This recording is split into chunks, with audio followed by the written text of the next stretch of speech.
Olá, ouvintes do Gato Preto Cast, eu sou a Patrícia Silveira e eu estou aqui com o meu colega de Gato Preto, o bibliotecário Carlos Aguena, para a gente conversar com o professor Adriano Moraes, que é também psicanalista e escritor e tem a sua produção voltada para o diálogo entre psicanálise, literatura e as religiões de matriz africana. Bora lá, Carlos?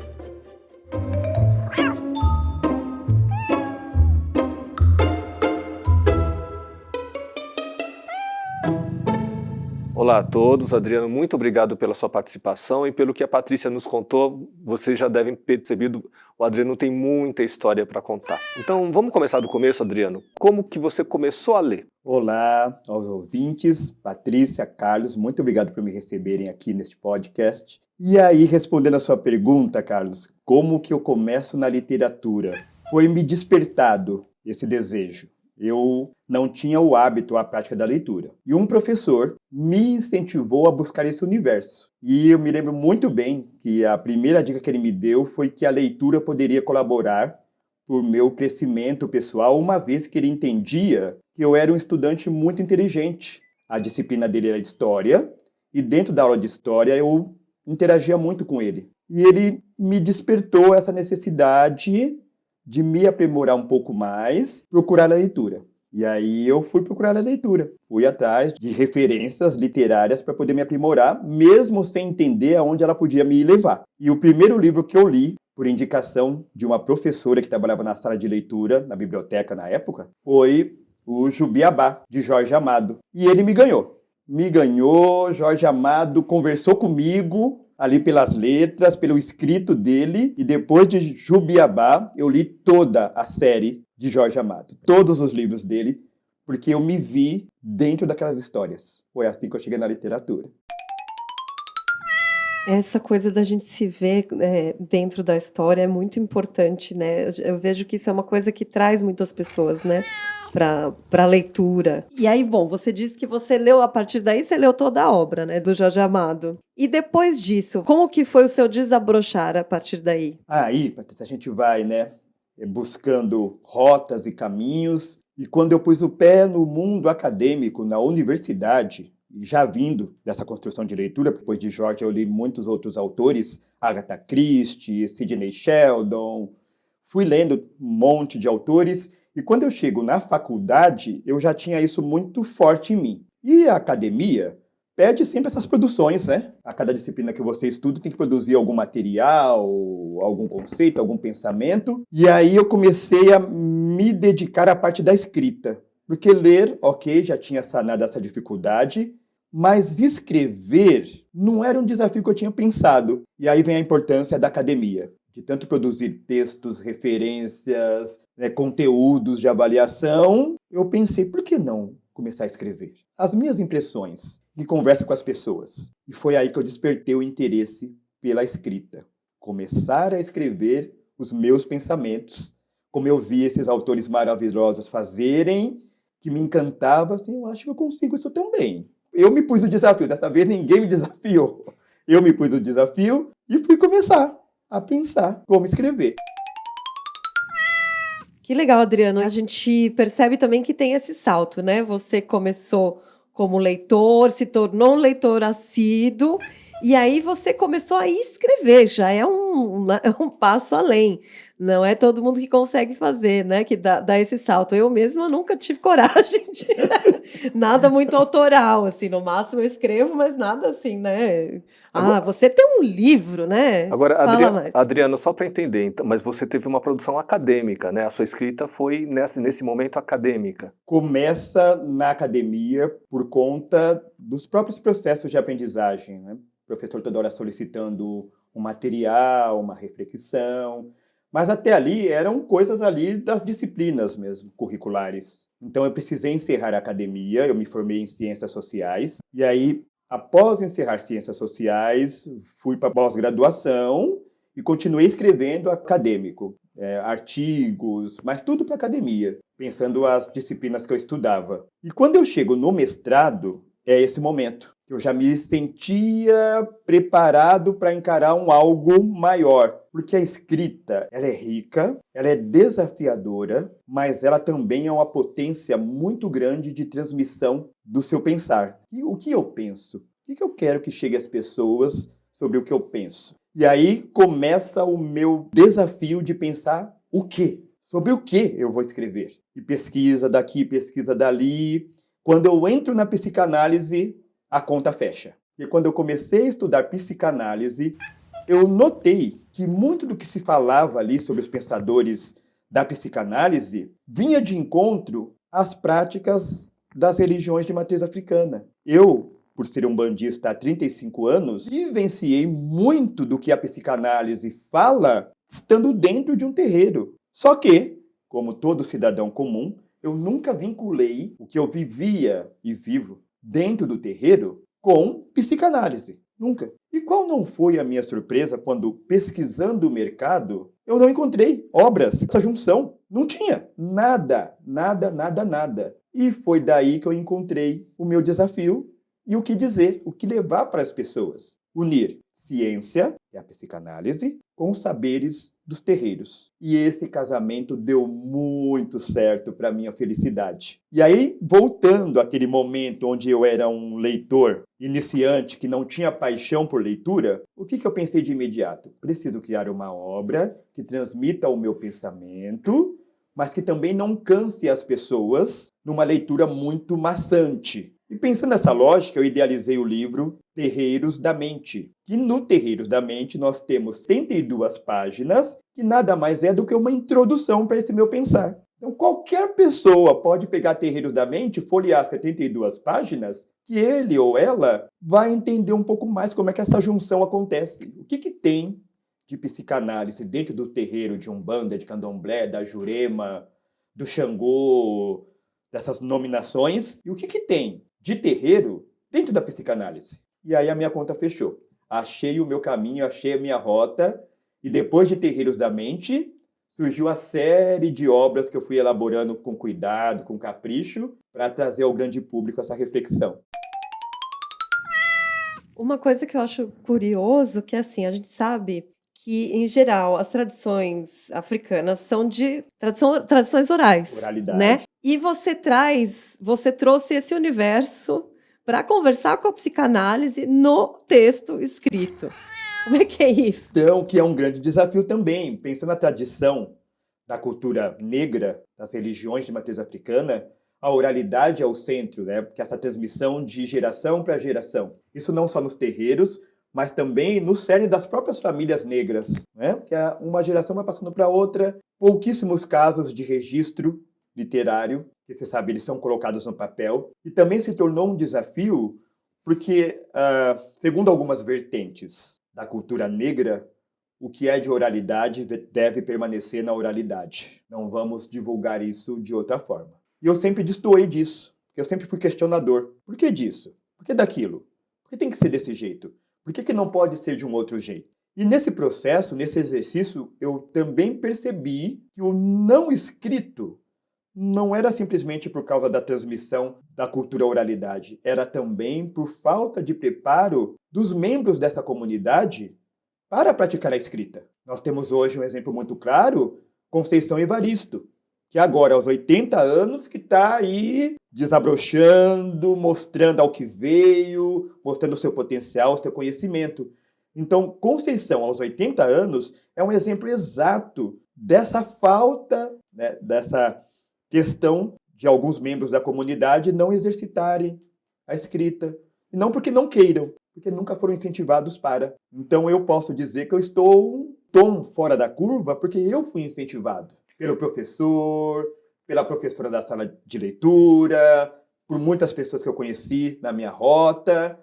Então eu tive esse incentivo. E, para exemplificar um pouco mais, eu sou o mais velho de 6. Meus 5 irmãos e irmãs não têm isso, não têm esse preparo. Eles se acham não dignos de tanto, né? Não evoluíram nos seus estudos. Então, a comunidade preta, infelizmente, é prejudicada nesse aspecto de não receberem uma formação, um incentivo, um apoio e como fazer. Então, Adriano, eu vou fazer uma pergunta que talvez não seja possível responder em poucas palavras, ou talvez nem seja possível responder.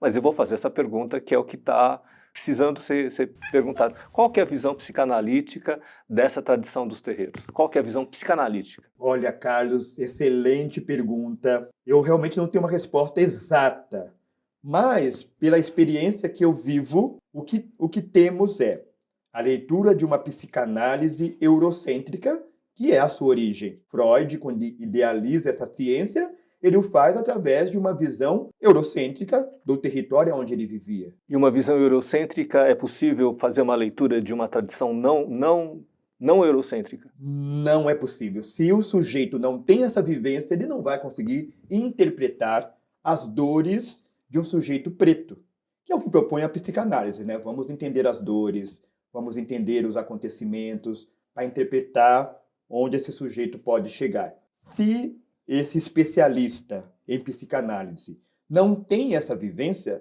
de fato ele não vai conseguir interpretar.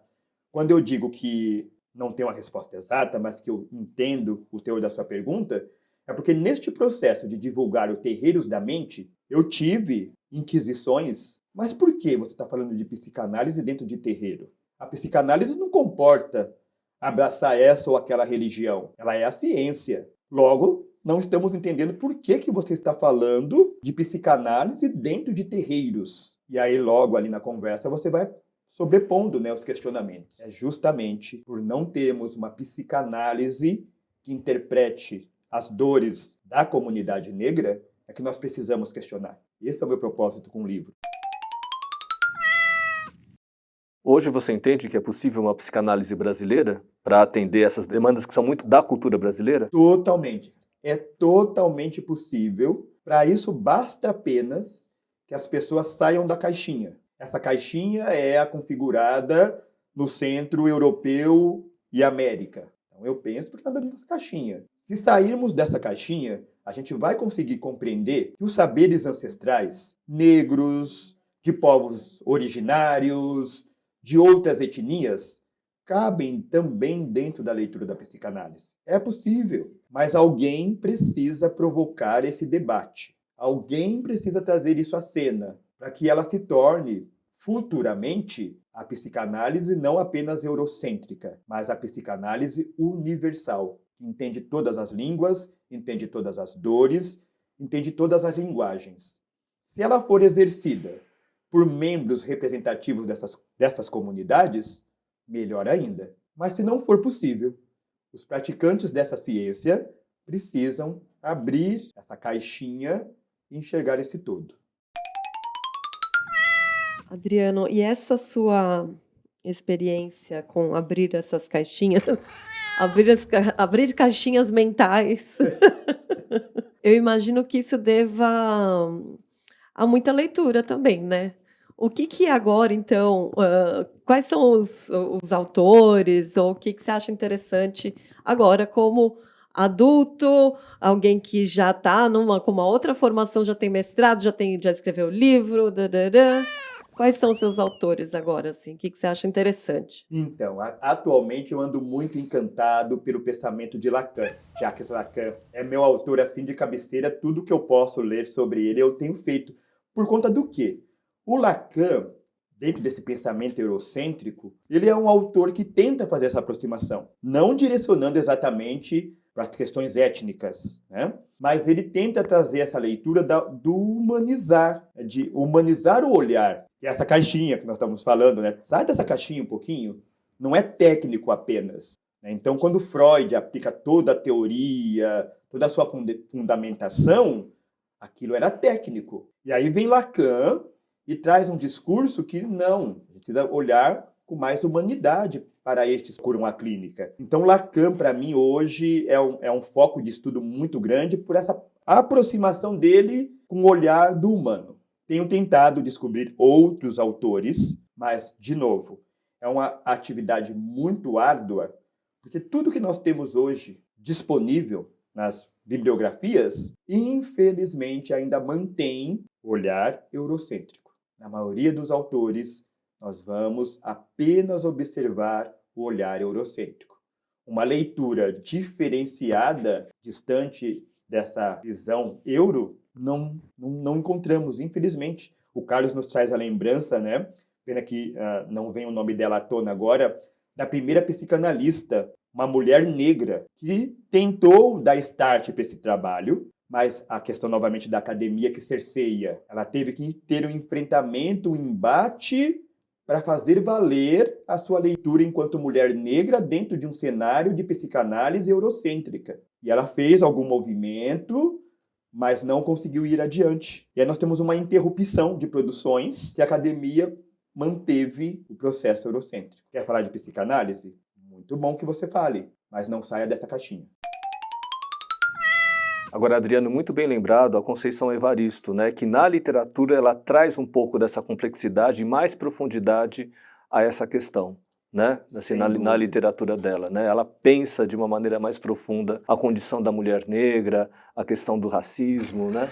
Então a gente tem no Brasil essa reflexão, né? Na literatura, pelo menos, acho que está acontecendo. O que é que você acha? Eu concordo com você, Carlos. A Conceição ela é muito feliz quando eu olho para as obras de Conceição, e aí alguns vão dizer que são muitos sofrimentos, que ela fala de muita dor, tudo é muito triste. Quando a gente vai reinterpretar isso sobre o viés da psicanálise, o que ela coloca nas personagens dela é essa necessidade da visibilidade que a clínica, na maioria das vezes, não compreende. A fala do sujeito negro, seja ele mulher, homem, adolescente, criança, não tem esse ouvido atento para as dores específicas. E Conceição, em suas obras, ela deixa isso muito bem transparecido. A necessidade da escuta sobre as dores do sujeito preto, do sujeito negro. Então, eu posso dizer, sem medo algum de estar aqui exagerando, que as obras da Conceição são, na sua essência, psicanalíticas. E Adriano, de uma maneira mais pioneira, você também citou Jorge Amado, né? O Jorge Amado, ele traz o protagonismo, né, para o povo negro, né? E acho que de uma certa forma também pode ser lembrado nessa linha. O que você acha? Também. O Jorge, quando ele traz aquela gama, né, de personagens, com a riqueza de detalhes, se pararmos para olhar personagem X, personagem Y, personagem Z, obras diferentes dele, no cerne da questão toda também estará essa necessidade da visibilidade do sujeito preto. Jorge faz questão de deixar muito claro, estou falando deste sujeito, deste lugar. Quando ele defende, né, a figura das mães de santo, dos terreiros de candomblé, que ele frequentou muito quando em vida, não à toa ele era Obá de Xangô, que era essa questão da justiça, sejamos justos. Então ele explica o que é Obá de Xangô para a gente saber melhor. O Obá de Xangô é como se fosse o conselheiro do orixá Xangô em terra. Era este, e é um cargo muito nobre, porque no conceito do candomblé, de fato, são apenas 3 obás. E o Jorge Amado era um Obá de Xangô. Ele era um destes 3 que detinha o cargo de Obá de Xangô. E ele, quando faz as suas obras, ele traz isso, que também não é distante de uma leitura psicanalítica. Tanto que, recentemente, eu tenho construído um trabalho de formação para professores, onde eu indico as obras de Jorge como instrumentos de pensar essas diferenças sociais. Porque pensando em sociologia, geralmente você vai colocar Durkheim, Weber, Marx, nunca o Jorge Amado. E eu fiz o processo inverso. Não, Jorge Amado cabe na leitura sociológica, sim, porque ele fala de sociologia em suas obras. Está lá posto. Então, é uma questão dessa sensibilidade de aproximar o público de uma interpretação que, às vezes, não pensei nisso. Não tinha olhado por esse viés? Pois é, a gente pode pensar juntos, então, sobre isso. Aí você saiu dessa caixinha também, né? Do só teórico para trazer o Jorge Amado, né? Pra cena. Pra cena. Outra coisa que eu fiquei pensando aqui, a gente está falando de Brasil, né? Falamos da Conceição, falamos do Jorge Amado. E eu estava lembrando do Fanon na África, pensando decolonialidade, pensando essas coisas. Você acha que dá para trazer ele para o Brasil? E você acha que dá para trazer ele para esta sua conversa da psicanálise que conversa com as religiões de matriz africana, enfim? Nossa, Patrícia, muito bem lembrado. Fanon, necessário. O Brasil precisa conhecer mais sobre esse autor africano. E quando ele faz as suas falas, muitos compreendem como uma fala agressiva. Ele está querendo, né, de uma maneira agressiva, desconstruir o que já está posto. Mas não se trata disso. Fanon quer justamente trazer para a cena o debate sobre essa necessidade de interpretar os corpos negros, que é uma visão necessária, interpretar o corpo negro com as suas características que lhe cabem, que não vai desmerecer a leitura do não negro. Fanon não está afirmando que, para ser visto enquanto sujeito negro, eu tenho que desmerecer o sujeito branco. Não é essa a fala dele. A fala dele é: vamos pensar que os povos negros merecem reconhecimento pelos saberes que carregam, sejam eles acadêmicos ou não, mas que precisa ser visto cuidadosamente. Então, muito boa lembrança. O Fanon é totalmente cabível neste novo cenário. Tenho feito algumas leituras dele para as obras que eu estou interpretando agora, e ele aparece na minha mais recente obra, que é O Corpo que Reage, e nele eu mostro esse outro ponto do Fanon, que ele não está arrumando briga porque quis provocar um movimento contraditório.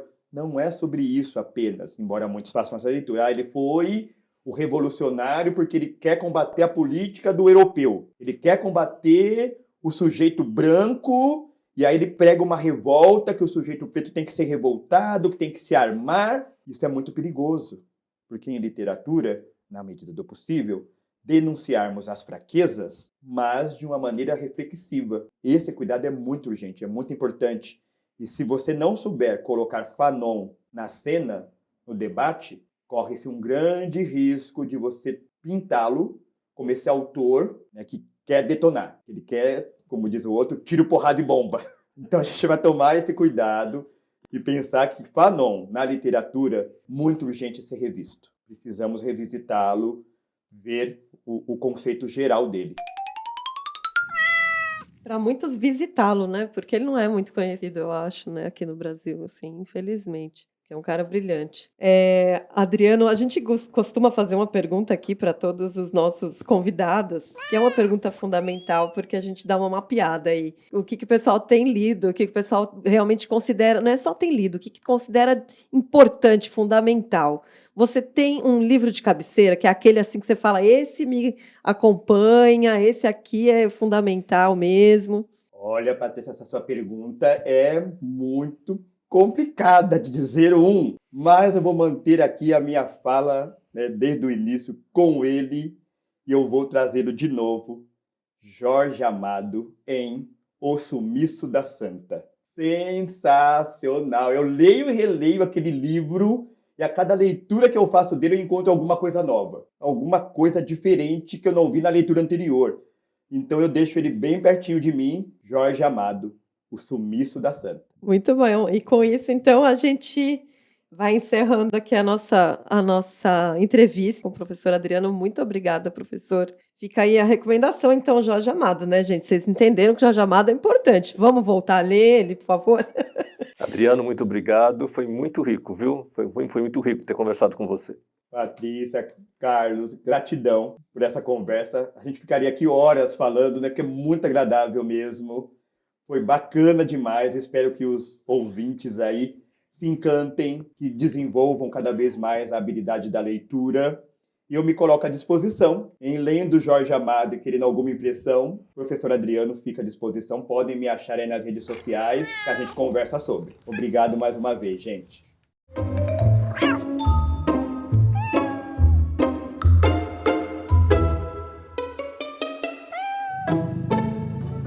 É isso aí, pessoal. A gente aqui da equipe de produção do Gato Preto Cast, da Biblioteca da Divisão Cremário Covas, a gente agradece muito a participação do nosso convidado e a gente aproveita para convidar você também a vir contar a sua experiência com livros e literatura aqui no nosso podcast.